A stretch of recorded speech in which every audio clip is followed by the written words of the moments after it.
All right, thank you for answering. No one Thank you for answering.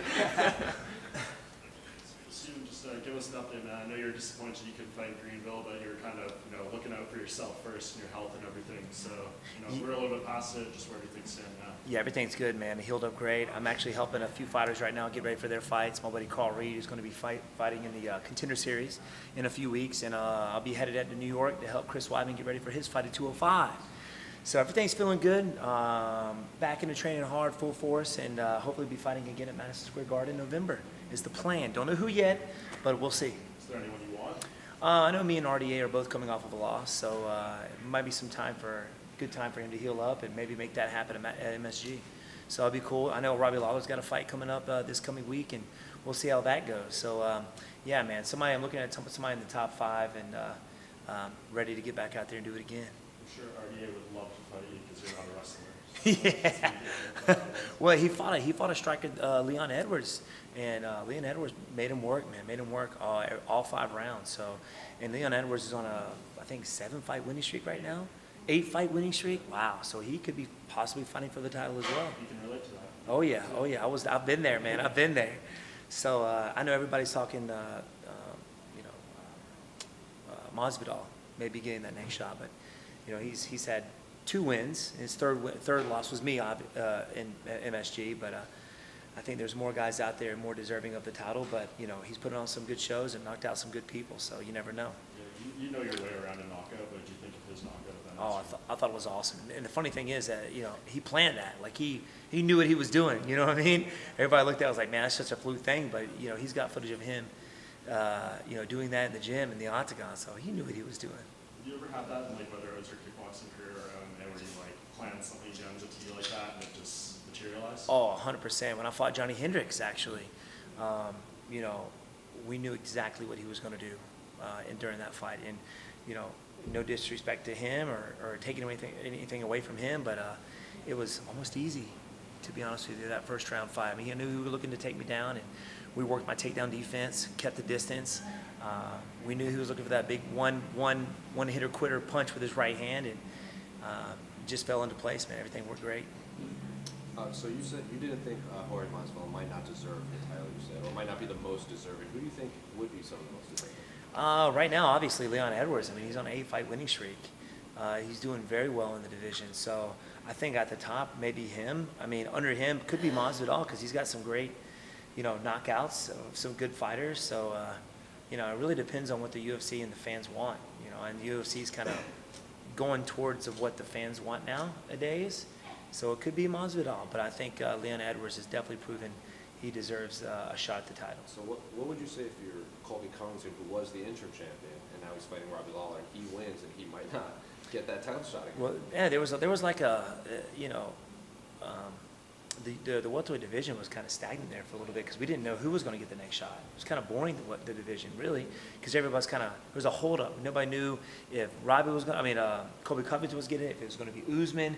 Now there is a new champion, and, the welterweight division is kind of coming up now, but I don't know, man. I don't know what the whole deal was with him fighting for the title. I don't know if he was ready for it. I don't know all the ins and outs, but if he goes up there and does work against Lawler, he'll definitely. I expect he'll get the shot. So we'll see next Saturday.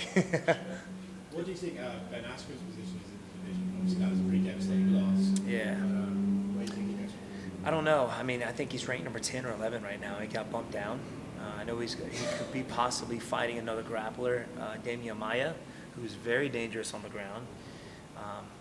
But I don't know, man. I mean, at this point, especially in this level, you got to be very good, very well-rounded, and every fight starts from its feet, on his feet. So, and there's some really high-level strikers in this game, as you saw against the Masvidal fight. So, I don't know, man. I think it's a good fight for him to take against Damian Maia because he's a grappler. Damian Maia's got some hands on him, so we'll see. But I don't know. I think I got Askren on that fight. What do you think is worse for a fighter? So he obviously got knocked out in 5 seconds. Thing goes viral. Everyone sees it. But he didn't necessarily show anything. He's lost any step or whatever. Is it worse to lose that quickly or worse to be beaten up for 40 minutes and then finished? That's a very good question. Very good question. I think for me, it was worse with the quick one. You know, my last fight with Pettis, I got knocked out in the second round, even though I was winning the fight. I would rather have lost going all 3 rounds and have my opponent just outwork me, knowing that I was 100%. You know, I want my opponent, if they're going to win, I'm going to be at 100%, you know, giving it my all. The last fight, it was just one of those fluke shots, you know, and that could happen with anybody in the division or in this game, you know, as you know. That's what makes this game so exciting. So for me, I would rather lose, like, just getting smoked, you know what I mean? Not getting knocked out, and knowing that you were winning, you know, that you know, that's just me, man. What do you think of how Askren handled that whole situation in the aftermath? Definitely a pro, man. Definitely I think he took that loss like a champ. You know, he knew what his flaws were. He knew he got knocked out, and he wasn't making any excuses at all. So my hat goes off to him for that, for sure. I mean, he took that loss like a champion. So in my eyes, he did the right thing. You mentioned Edwards as being deserving of potentially the title shot, 8-0 streak. Do you feel like it's a little bit overlooked, maybe because he fought so much in the UK for so long? Maybe, I think so. I mean, he's definitely defeated some really tough dudes in the division.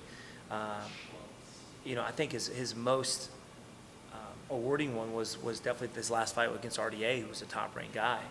And Gunnar Nelson, which I didn't expect that at all. I thought Gunnar Nelson was going to take him down and choke him out, but his takedown defense with that was just amazing. Gunnar Nelson's a very tough guy.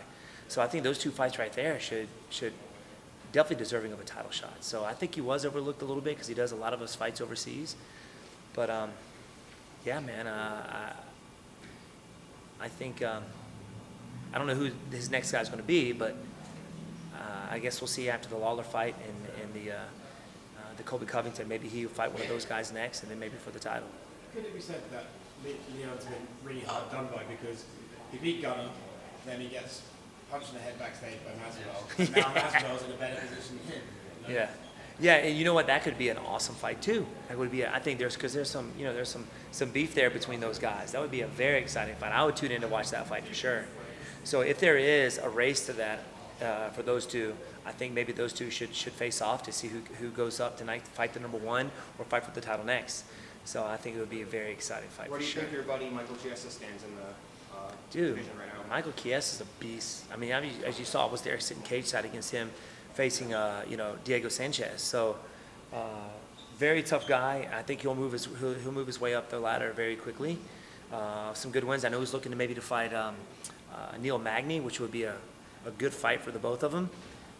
He definitely is got a bright future in this division for sure. Tonight, Felicia Spencer brings a traditional karate style, you know, to the octagon to go against Cyborg's very powerful style. How do you think that's going to match up? I think it's going to be good, man. If she keeps the distance well, I think she's got the fight in the bag. She's just got to watch out for Cyborg's, you know, overwhelming power and her size. I mean, she comes forward and she throws hard. So, I mean, that's just devastating for anybody in that division for sure. But if she keeps the distance, use her reach, and keeps her at the end of her kicks, I think she can win the fight. One final one. You're talking a lot of these. There's a lot of questions surrounding the welterweight title picture. On the flip side, Bellator put that tournament together, and Rory McDonald's not fighting in the final. Someone you're familiar with. Do you prefer that tournament method? So, like, there's a clear winner. You can't really argue over who's moving on in that, right? That is true, man. I never really thought about it, to be honest with you. You know, they have that welterweight Grand Prix going on, and it would be cool maybe to see something like that in the UFC. You know what I mean? Get the top guys, top 5 maybe, and fight them down to 1, and that 1 fights for the title. And it was crazy because I was at the Bahamas a few weeks back, and I'm sitting there in the hotel going. They have a big, aquarium, and I'm looking over there in the shadow, and I see this guy looking at me, and he comes out of the light, and it's Lima. I'm like, "What's up, man?" Dude's a big dude, bro, big guy, and he only lives like 2 hours away from me. But yeah, man, decided to go on a little vacation where he actually goes back and starts getting ready for that fight. I think he's fighting Rory next, right? Yeah, it's the finals. For the Yeah, championship. man. Rematch. Oh, it's going to be a good one. I can't wait to watch that one because just me, knowing both of these guys. Lima lives 2 hours away from me, so we kind of know each other through those small circles of those smaller MMA fights, and facing Rory McDonald, knowing him for a long time, and that last fight that they had, You know, Roy took a ton of punishment, especially with his legs and calves, taking those low leg kicks. I think it's going to be a good one, man. I'm excited to watch that one. Thank you very much. Thanks, guys.